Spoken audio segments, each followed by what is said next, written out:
video, but if you're trying to stay up to date with all the Young Hearts news, make sure you follow me on TikTok or subscribe on YouTube. Okay, so Anthony Chapman's Young Hearts is gonna be my next followed film. Handfuls of people are wanting to know when this movie will be streaming. Well, there's good and bad news. The bad news is that there is no actual official date or even a concept of a streaming service. But here's the good news. On the Instagram post of Anthony Chapman, this film is quote-unquote to be continued. But if you want to stay up to date with all the Young Hearts news, make sure you hit that follow button. I know a lot of you are getting a little impatient with this whole Young Hearts 2024 thing, but hear me out on this. I get it, it's exciting. As queer people, you know, if that's you, we don't really get a lot of films that like portray this kind of stuff. The whole growing up, figuring things out about yourself, it can be so confusing, but also really crazy how everybody's story can differentiate. I think that's what's so special about this film. So like, okay, we can cry about it, we can get mad about it, that's okay. I can't really say a whole lot, you know, but I can tell you that I'm pretty sure the people who made this film are really hoping that you can hang in there and be patient for them. As of right now, I'm not really going to be responding directly to any comments, but if you do want more Young Hearts 2024 news, make sure you hit that follow button because I'm going to dig deeper into this film.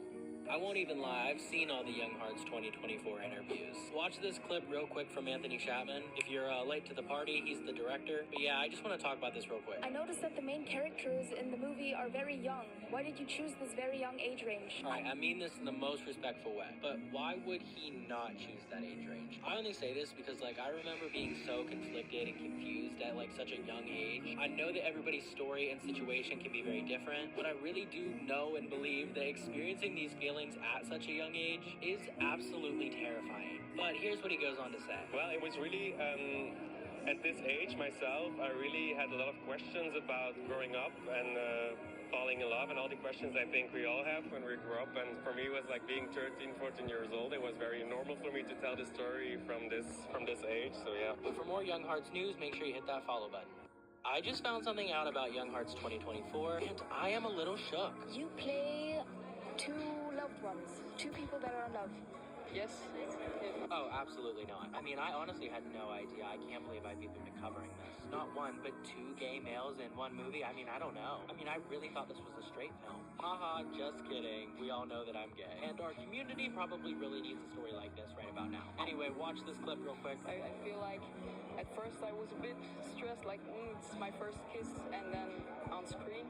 But after our first kiss, it was completely okay. We also talked about it. Okay, so we honestly have to give these guys some credit. Unfortunately, we live in a really mean, cruel world, right? Homophobia is everywhere. So for these boys to portray such an important role to so many queer people out there and not care at all about what people have to say about it, that's not only professional, but it's respectable and appreciated by a lot of people who are really excited for this film.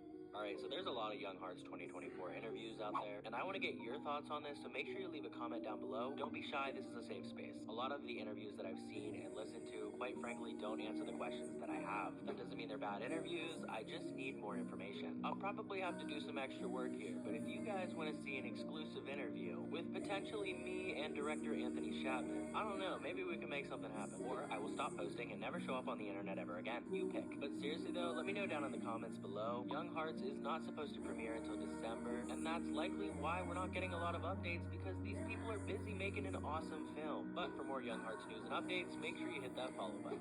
Alright, so some of you Young Hearts fans really wanted me to cover a little bit of a backstory on these main actors. So let's do this. Part 1. Lou Goosens, or Lou Goosens, is primarily known for Young Hearts, Alleinik, which I guess means only me in English, and another film known as Boomer. Actually, it's a TV series, so there's that. I really don't know where to watch either of these, so if any of you know, let me know in the comments. I'll definitely check it out. You can follow Lou on Instagram. I'll show that up on the screen. Here's a little fun fact. Lou was on TikTok, but the account comes up now as if it's banned. But prior to the banning, I know for a fact he saw and liked a few of these videos. So yeah, shout out to him, that was really cool. Lou is actively playing Alias in Young Hearts 2024 and has already made such a big name for himself. But if you made it to the end, let me know down in the comments. I want to know how many of you guys are legends, so this is part 2 of Young Hearts 2024 backstories. I'm going to say this one time and one time only because these pronunciations are hard for me. Marius de Sager does actively play Alexander in Young Hearts 2024. Real quick, I will say I'm really excited to see like how spontaneous his character actually is. I feel like they've hidden a lot of his characteristics in like the footage that we've seen so far. And